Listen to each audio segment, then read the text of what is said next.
इथं गुढीपाडवा निमित्त जगद्गुरू रामानंदाचार्य नरेंद्राचार्य महाराज संप्रदायाच्या वतीनं भव्य आणि शिस्तबद्ध शोभायात्रा उत्साहात पार पडली। हजारो भाविकांनी पारंपरिक वेशभूषेत सहभागी होत हिंदू नववर्षाचं स्वागत केलं। भजन, ढोल ताशे, सांस्कृतिक नृत्य प्रकार आणि सामाजिक संदेश देणारे देखावे यामुळे शोभायात्रेला विशेष रंगत आली। विविध तालुक्यातील नागरिकांचा उत्स्फूर्त सहभाग पाहायला मिळाला। आरटीओ कार्यालयापासून सुरू झालेल्या या शोभायात्रेची सांगता रविराज फार्म हाऊस इथं पूजा आणि आरतीनं करण्यात आली। यावेळी सुमारे 2000 भाविकांना महाप्रसादाचं वाटप करण्यात आलं। या उपक्रमामुळे धार्मिक उत्साहासोबतच समाजोपयोगी संदेशही प्रभावीपणे पोहोचला। या बातमीचा आढावा घेतलाय प्रतिनिधी किरण बांधणकर यांनी।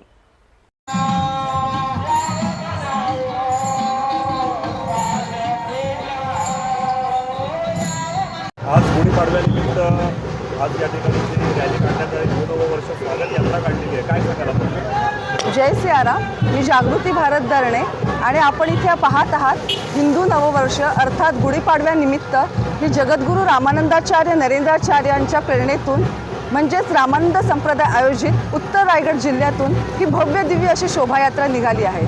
ही निघाली आहे जुना आरटीओ ऑफिस येथून आणि मार्गक्रमण करत आहे रविराज फार्म हाऊसपर्यंत।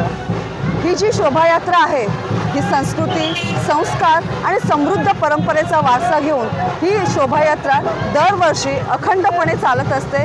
गेली 15 वर्षांपासून ही शोभायात्रा अनेक जिल्ह्यांमधून निघते। याही वर्षी ही शोभायात्रा महाराष्ट्रासह इतर राज्यांमधून अनेक 58 जिल्ह्यांमधून ही शोभायात्रा निघालेली आहे। ही शोभायात्रा म्हणजे हिंदू धर्माचा किंवा हिंदू संस्कृतीचा अभिमानाने केलेला जागर आहे। भगवे ध्वज, विविध वेशभूषेमध्ये नटलेले तरुण तरुणी, लेझिम पथक असेल, ध्वज घेतलेले असतील, कलश असतील, हे सगळं जणू काही आपल्या संस्कृतीचे चालता बोलता एक दृश्य आपल्या समोर उभं करत आहे। आणि ही शोभायात्रा एक संदेश देत आहे की एकात्मता, समाजामध्ये एकात्मता असणं गरजेचं आहे आणि सामाजिक एकात्मतेचा संदेश देत आज सगळेजण आपापले जात भेद, गरीब श्रीमंत हे सगळं काही विसरून फक्त एकात्मतेचा संदेश घेऊन जी शोभायात्रा निघालेली आहे। या शोभायात्रेचं वैशिष्ट्य असं की या शोभायात्रेमध्ये अनेक तरुण तरुणी, युवा सेना आहे, महिला सेना आहे, अगदी आबालवृद्धांपासून सगळेजण या शोभायात्रेमध्ये सहभागी झालेले आहेत। आणि या शोभायात्रामध्ये असंख्य भाविक एकच श्रद्धा, एकात्मतेचा भाव घेऊन ही पुढे चाललेली आहे। जय सियाराम। पेण येथील आई डे केअर संस्था संचलित दिव्यांग विद्यार्थ्यांच्या निवासी व्यवसाय प्रशिक्षण केंद्रात नववर्षानिमित्त सर्जनशील उपक्रम राबवण्यात आला। विद्यार्थ्यांनी स्टँड गुढी तयार करून आपली कल्पकता आणि कौशल्य सादर केलं। विद्यार्थ्यांनी रंगकाम, नक्षी आणि रंगबिरंगी गुढी वस्त्र तयार करून 150 ते 200 आकर्षक गुढ्या साकारल्या। काही मुलींना बोलता ऐकता येत नसलं तरी त्यांनी उत्कृष्ट कामगिरी केली। ही विशेष उल्लेखनीय बाब ठरली। या उपक्रमामुळे विद्यार्थ्यांचा आत्मविश्वास वाढला असून त्यांच्या हातकौशल्याला चालना मिळाली। संस्थेच्या मार्गदर्शनाखाली हा उपक्रम यशस्वी झालाय, समाजात सकारात्मक संदेश पोहोचलाय। या बातमीचा आढावा घेतलाय प्रतिनिधी किरण बांधणकर यांनी। आई डे केअर संस्था संचलित विशेष मुलांसाठी, दिव्यांग मुलांसाठी जे संस्था आम्ही कार्यरत आहे 2010 पासून। त्या संस्थेमध्ये 70 विद्यार्थी आहेत आणि 36 मुलं आम्ही स्वतःच्या पायावर आजपर्यंत उभी केली आहेत। 18 मुलं मानधन घेत आहेत आणि त्यांनीच आज या गुढीपाडव्याच्या ज्या सिंबॉलिक गुढ्या, तुम्ही प्रतिकात्मक गुढ्या ज्या बघितल्या आहेत त्या विशेष मुलांनी स्वयंवर्गात शिवलेल्या आहेत। आणि आजच्या ह्या गुढीचं जी पूजा म्हणजे डिझाईन जे केलेलं आहे ते आई डे केअरच्या संस्थेने आणि अत्याचार विरोधी मंचाच्या महिलांनी केलेली आहे। आणि आज दरवर्षी या आमची संस्था या रॅलीमध्ये सहभागी होते, गुढीपूजनामध्ये सहभागी होते आणि या मुलांना आम्ही समाजाच्या प्रवाहात एकत्र आणण्याचं काम करतो। धन्यवाद। पेणच्या छत्रपती शिवाजी महाराज क्रीडांगणात मराठी नववर्षानिमित्त शूरवीर शंभूराजे चषक 2026 क्रिकेट स्पर्धेचं भव्य आयोजन करण्यात आलं। स्पर्धेचं उद्घाटन उपविभागीय पोलीस अधिकारी जालिंदर नालकुल, पोलीस निरीक्षक संदीप बागुल, भाजप युवा नेते ललित पाटील आणि पंचायत समितीचे उपसभापती संजय डंगर यांच्या हस्ते करण्यात आलं। एकूण 48 संघ यात भाग घेत असून 6 संघ बक्षीस पात्र ठरणार आहेत। विजेत्या संघाला सोन्याची अंगठी, सर्वोत्कृष्ट खेळाडूला इलेक्ट्रिक बाईक आणि इतर उत्कृष्ट गोलंदाज, फलंदाज आणि क्षेत्ररक्षकांना सायकलसह आकर्षक बक्षिसं दिली जाणार आहेत. नाईट मोडमधील या स्पर्धेमुळे ग्रामीण भागातील खेळाडूंना आपली प्रतिभा दाखवण्याची संधी मिळाली. प्रेक्षकांमध्येही उत्साहाचं वातावरण निर्माण झालंय. या बातमीचा आढावा घेतलाय प्रतिनिधी किरण बांधणकर यांनी. तालुक्यात लाभलेला आहे. त्याचा निश्चितच सर्व प्लेन तालुका त्याचा उपभोग घेत असतात. कंटिन्यू मागच्या 2 महिन्यापासून या स्पर्धा चालू आहेत. मी प्रत्येक स्पर्धा जवळपास अटेंड करतोय. आजही या फ्रेंड्स ग्रुपने भव्यदिव्य नाईट मॅचेस अरेंज केलेले आहेत. सर्व खेळाडूंसाठी एक मोठी पर्वणी असते. असे जेव्हा आयोजक पुढे येतात, फार फार धन्यवाद. शंभूराजे चषक तुम्ही यांना उपलब्ध करून दिलाय आणि मॅचेस उपलब्ध करून दिले. सर्व खेळाडूंना, सर्वशी टीम आणि खारपाडा टीमच्या दोन्ही टीमला खूप खूप शुभेच्छा आणि आयोजकांचे मनापासून धन्यवाद. छान टुर्नामेंट त्यांनी आयोजित केलेलं आहे. वीर शंभूराज चषक 2026 संजय खरत, निशाकर खरत, जगदीश पाटील आणि लीलाधर म्हात्रे यांच्या या फ्रेंड्सच्या तर्फे हा रजनी नाईटच्या स्पर्धा इथे आयोजित केलेल्या आहेत. खरं तर क्रिकेटचं सीझन आहे आणि संपूर्ण पेन तालुका क्रिकेटमध्ये हल्ली व्यस्त आहे आणि अशा या क्रिकेटरांना आपण संधी देण्यासाठी एक मोठं टुर्नामेंट घेऊन आलं आणि आताच्या गरमीच्या दिवसामध्ये नाईट टुर्नामेंट हे एक पर्वणीच आहे या खेळाडूंसाठी आणि अतिशय अप्रतिम आयोजन केलेलं आहे. स्पर्धेचा आजचा पहिला दिवस उद्घाटन दिवस आहे आणि अशा या भव्य स्पर्धांसाठी माझ्याकडून तर त्यांना शुभेच्छा असतीलच, परंतु या आयोजकांनी जी काही मेहनत घेऊन सर्व टीम एकत्र केल्या आणि सर्व खेळाडूंना इथे खेळण्याची संधी दिलेली आहे त्याबद्दल सुद्धा त्यांचा धन्यवाद देतोय आणि थांबतोय. जय श्रीराम. पेण शहरात मराठी नववर्षानिमित्त स्त्री अस्मिता आणि सन्मान जागृत करणारी भव्य रॅली पार पडली. अंकुर ट्रस्ट आणि महिला अत्याचार विरोधी मंच यांच्या संयुक्त विद्यमाने आयोजित रॅली कृषी उत्पन्न बाजार समितीच्या प्रांगणातून सुरू होऊन महात्मा गांधी वाचनालयात सांगता झाली. रॅलीमध्ये पारंपरिक वेशभूषा, लोकनृत्य, भुगा वाजवून महिलांनी स्त्री शक्तीचा संदेश दिला.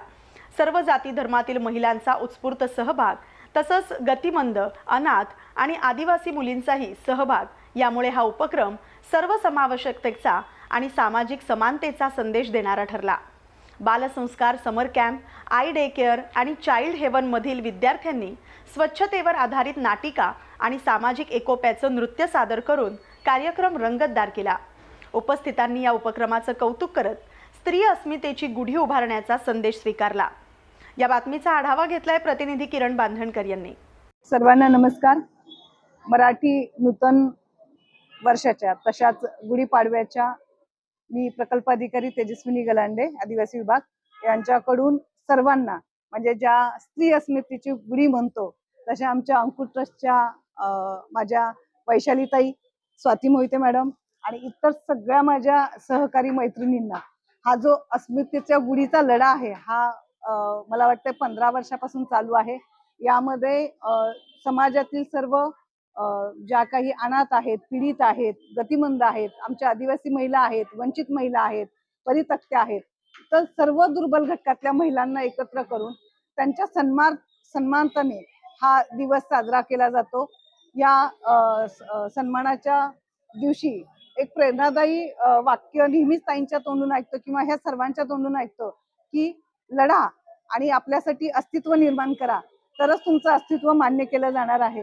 आणि हा वर्षानुवर्ष दिला जाणारा लढा आहे आणि मला वाटतंय समाजानं सुद्धा हे मान्य केलंय की दोन्ही संसाराची चाकं किंवा समाजातील दोन्ही चाकं जर बरोबर राहिली तर मग समाजाचा आर्थिक, सामाजिक, राजकीय आणि सगळाच शैक्षणिक विकास होऊ शकतो. आणि त्यामुळे अंकुर ट्रस्ट आणि जो काही आमचा महिला अत्याचार विरोधी मंच आहे या सर्व मंचांना आज मराठी गुढीपाडव्याच्या आणि ह्या कार्यक्रमास खूप खूप शुभेच्छा. धन्यवाद. आणि महिला अत्याचार विरोधी मंच यांच्या संयुक्त विद्यमाने आज स्त्री अस्मितेच्या गुढीचे हे 15वे वर्ष आहे. स्त्री अस्मितेच्या गुढीची संकल्पना मुळातच भारत हा देश विविध जाती, धर्म आणि भाषा यांनी नटलेला आहे आणि म्हणूनच आम्ही भारतामध्ये एकात्मता राहावी, भारतातील राहणाऱ्या सगळ्यांचं नवीन वर्ष म्हणून या दिवसाकडे बघावं, जातीय धार्मिक तेढ म्हणून याकडे बघू नये यासाठी आम्ही स्त्रियांच्या अस्मितेच्या गुढीचा कार्यक्रम सुरू केलेला आहे. आणि आज मला आनंद होतो आहे की आजच्या आज रॅलीमध्ये ख्रिश्चन, मुस्लिम, दलित, आदिवासी आणि एकल महिला, मतिमंद मुलं, अनाथ मुलं आणि मुली ह्या सगळ्या आमच्या गुढीमध्ये सहभागी आहे आणि दरवर्षी मोठ्या प्रमाणामध्ये सहभागी होतात, उत्साहाने सहभागी होतात आणि पेणचे नागरिक या गुढीचं कौतुक करतात, स्वागत करतात, देणग्या देतात आणि आमचे कार्यक्रम बघायला येतात. याचा दुसरा अर्थ असा आहे की गुढीपाडव्याच्या निमित्ताने स्त्रियांच्या अस्मितेची आणि धार्मिक सखोला राखण्यासाठी एकात्मतेची जी उभी केलेली चळवळ जी आहे महिला अत्याचार विरोधी मंचाने आणि अंकुश ट्रस्टने, या चळवळीला आता यश येत आहे.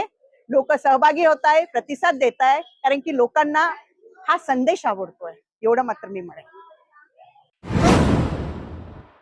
सेलू नगरीत श्री साईबाबा मंदिरात गुरुवारी श्री साई महोत्सव 2026 आणि गुढीपाडवा आणि श्री राम जन्मोत्सव निमित्त सुंदर माझी गुढी ही स्पर्धा भरवण्यात आली. या स्पर्धेत 71 स्पर्धकांनी गुढी उभारणीसाठी लागणारं सर्व साहित्य स्वतः आणून आपल्या सर्जनशीलतेनं आकर्षक गुढी सजवल्या. स्पर्धेतील विजयी सहभागींच्या गौरवासाठी कार्यक्रमात बक्षीस वितरण करण्यात येणार आहे. गेल्या अनेक वर्षांपासून माजी नगराध्यक्ष विनोद बोराडे मित्रमंडळा या नवीन नाविन्यपूर्ण उपक्रमाचं आयोजन करते, ज्यामुळे गुढीपाडव्याचा उत्सव शहरात रंगतदार आणि सर्जनशीलतेनं भरलेला अनुभव बनतो. सेलू शहरात सुरू असलेल्या 7 दिवसांच्या फिरता ज्ञानेश्वरी पारायण सांगता सोहळ्याची गुरुवार 19 मार्च रोजी उत्साहात सांगता झाली. परभणी आणि जालना जिल्ह्यातील विविध गावांमधील नागरिकांनी स्वयंपाक करून जवळपास 2 लाख पुरणपोळ्या, पापड आणि पंचामृत या महाप्रसादासाठी उपलब्ध करून दिल्या. सुमारे 50,000 भाविकांचा सहभाग असलेल्या या सोहळ्यात 12 मार्च ते 19 मार्च पर्यंत विविध कीर्तनकार महाराजांनी विनामानधन कीर्तन सेवा दिली. आजच्या समाप्ती कार्यक्रमात हभप श्री ज्ञानेश्वर माऊली कदम यांच्या हरिकीर्तनानं सांगता सोहळ्याचा समारोप झाला. गुरुवारच्या महाप्रसादाद्वारे भाविकांनी विठ्ठल भक्ती अनुभवली आणि शहरभर भक्तिमय वातावरण निर्माण झालं. या बातमीचा आढावा घेतलाय प्रतिनिधी किशोर कटारे यांनी. जय हरी. आष्टीवरून पापड आणि पंचामृत आलेले आहेत. पापड आहेत 2 क्विंटलचे, पंचामृत आहे 2.5 क्विंटल. आज या सोहळ्यासाठी जालना जिल्हा, तालुका परतूर येथून रायगावांचे नागरिक या सोहळ्यासाठी पोळ्या घेऊन आलेले आहेत आणि या समाप्तीसाठी आज आपण पाहत आहोत की ते कसे भक्तिमय वातावरण निर्माण झालेलं आहे. याबद्दल आपण थोडक्यात माहिती घेऊ. सर्व भाविभक्तांना, रायगाव नागरिक भाविभक्तातर्फे सर्व सप्तावासियांना सर्वांना रामकृष्ण हरी. आम्ही रायगाव येथून पुरणपोळीचा महाप्रसाद म्हणून आणलेला आहे. किमान 5 ते 6 हजार पुरणपोळी आम्ही रायगाव येथून आणलेली आहे. समाप्ती आहे. समाप्तीच्या दिवशी परभणी तालुक्याच्या 30 गावामधून जवळपास 2 लाख पुरणपोळीचं नियोजन करून इथं पाठवण्यात आलेलं आहे. तिथून गाड्या येत आहेत आणि ह्या 2 लाख पुरणपोळ्या सर्व भक्तांना इथं वाटण्यात येणार आहे. कोणत्या गावाहून येणार? किती आपले गाव आहेत तालुक्यात? परभणी जिल्ह्यात परभणी जिल्ह्यामधून 30 गाव आहेत. 32 गाव. आता 30 गावं आहेत आणि काही असे लोक बी घराघरातून पुरणपोळ्या आणून देत आहेत. सेलूमधून मी सेलूच्या इतर तालुक्यातील गावातील तालुक्यामधून मी बरं, या सोहळ्यासाठी आज किती नागरिक उपस्थित राहू शकते? आज कमीत कमी 50,000 नागरिक उपस्थित राहतील. मालेगाव इथं तहसील कार्यालयात जिल्हा महिला आणि बालविकास विभाग वाशिम यांच्या वतीने आणि जिल्हाधिकारी योगेश कुंभेजकर यांच्या निर्देशानुसार पॉश ॲक्ट आणि या संदर्भातील जनजागृती आणि प्रशिक्षण कार्यक्रम यशस्वीरित्या आयोजित करण्यात आला. या कार्यक्रमात पॉश ॲक्ट आणि पॉक्सो ॲक्ट, बालविवाह प्रतिबंधक अधिनियम तसंच महिलांशी संबंधित विविध कायद्यांबाबत सविस्तर मार्गदर्शन करण्यात आलं. उपस्थितांनी या प्रशिक्षण उपक्रमाचं स्वागत केलं आणि असे कार्यक्रम हे महिलांच्या सुरक्षेबाबत जागरूकता वाढवण्यास अत्यंत उपयुक्त ठरत असल्याचं मत व्यक्त केलंय. या बातमीचा आढावा घेतलाय प्रतिनिधी भास्करराव गुडदे यांनी. शिरूर अनंतपाळ येथील हनुमान मंदिरात दररोज सकाळ संध्याकाळ विधिवत पूजा अर्चा करण्यात येते. प्रसादाचं नियमित वाटप केलं जातं. मंदिर परिसरात दररोज शेकडो भाविकांची उपस्थिती दिसून येते. संपूर्ण वातावरण भक्तिरसात न्हावून गेलंय. दररोजच्या आरतीवेळी भाविक मोठ्या संख्येनं मोठ्या श्रद्धेनं सहभागी होतात. जय हनुमानच्या जयघोषानं परिसर दुमदुमून जातो. विशेष म्हणजे मंदिर व्यवस्थापनाच्या वतीनं स्वच्छता, शिस्त आणि भाविकांच्या सोयी सुविधांकडे काटेकोर लक्ष दिलं जातंय. याशिवाय मंदिरात भजन कीर्तन, सत्संग, धार्मिक प्रवचनं आणि विविध सण उत्सवांच्या निमित्तानं विशेष कार्यक्रमांचं आयोजन करण्यात येतं. या उपक्रमांमुळे तरुणांपासून ज्येष्ठांपर्यंत सर्वच वयोगटातील भाविकांचा उत्स्फूर्त सहभाग वाढतोय. एकंदरीत हनुमान मंदिर हे केवळ धार्मिक स्थळ न राहता सामाजिक आणि सांस्कृतिक उपक्रमांचं केंद्र बनतंय. परिसरात सकारात्मक आणि अध्यात्मक वातावरण निर्माण होतंय.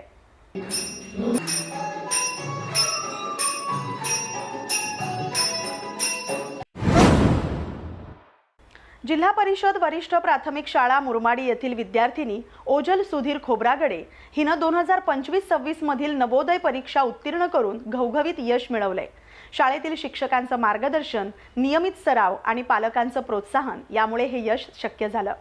जवाहर नवोदय विद्यालयात निवड होणं हे केवळ तिच्या कुटुंबासाठीच नव्हे तर संपूर्ण गावासाठी अभिमानाची बाब ठरली आहे.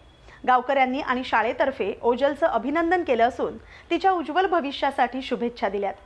या बातमीचा आढावा घेतलाय प्रतिनिधी प्रकाश नागतोडे यांनी. साकोली विधानसभा क्षेत्रात बहुजन समाज पक्षाच्या वतीनं बहुजन नायक साहेब काशीराम यांच्या 92व्या जयंतीनिमित्त होऊ शकत है अभियानाअंतर्गत भव्य मेळावा 18 मार्च रोजी राष्ट्रपिता ज्योतिराव फुले विचार मंच दिघोरी मोठी इथं आयोजित केला गेला. मेळाव्यात बहुजन समाज पार्टी, DS4, बामसेफ आणि बुद्धिस्ट रिसर्च सेंटरच्या संस्थापक काशीराम साहेब यांच्या सामाजिक, धार्मिक आणि राजकीय कार्याचा गौरव करण्यात आला. वक्त्यांनी त्यांच्या कार्यामुळे बहुजन समाजाला सन्मान मिळाला असून फुले शाहू आंबेडकर यांच्या परिवर्तनवादी विचारसरणीला देशभर पोहोचवण्यात त्यांचा मोलाचा वाटा असल्याचं सांगितलं. सत्कार मूर्ती स्नेहा गडपायले यांनी प्रबोधनात्मक मार्गदर्शन करून बहुजन समाजानं एकजुटीनं सामाजिक आणि राजकीय क्षेत्रात आपली ताकद वाढवावी असं आवाहन केलंय. मेळाव्यात मोठ्या संख्येनं बहुजन बांधव भगिनी उपस्थित राहिले आणि काशीराम साहेबांच्या विचारांना पुढे नेण्याचा संकल्प केला. या बातमीचा आढावा घेतलाय प्रतिनिधी प्रकाश नागतोडे यांनी. क्योंकि इस देश के अंदर भारतीय जनता पार्टी उफान पर है और आज के तारीख में भारतीय जनता पार्टी की बी टीम कोई ऐरी गैरी पार्टी नहीं है, बल्कि इस देश की कांग्रेस पार्टी ही बीजेपी की बी टीम है. आपको बताना चाहते हैं, बिहार का चुनाव मैंने कवर किया. बिहार की एक विधानसभा में मैंने काम किया और उस दूसरे विधानसभा में संदीप ने काम किया. दूसरी विधानसभा जहां से सतीश पिंटू यादव जीत कर आए. साथियों, सतीश यादव जीत कर आए और जब अभी राज्यसभा का चुनाव हुआ तो राज्यसभा के चुनाव में हमारे लोगों को क्या लगा, भाई भारतीय जनता पार्टी नालायक है, तो राज्यसभा में कोई कांग्रेस का नेता चला जाए, सेक्युलर नेता चला जाए तो ठीक है. तो उन्होंने वोट दिया किसे? कांग्रेस को दिया. वही AIMIM जो मुस्लिम समाज के अधिकारों के लिए लड़ती है, उनके भी विधायकों ने किसे वोट दिया?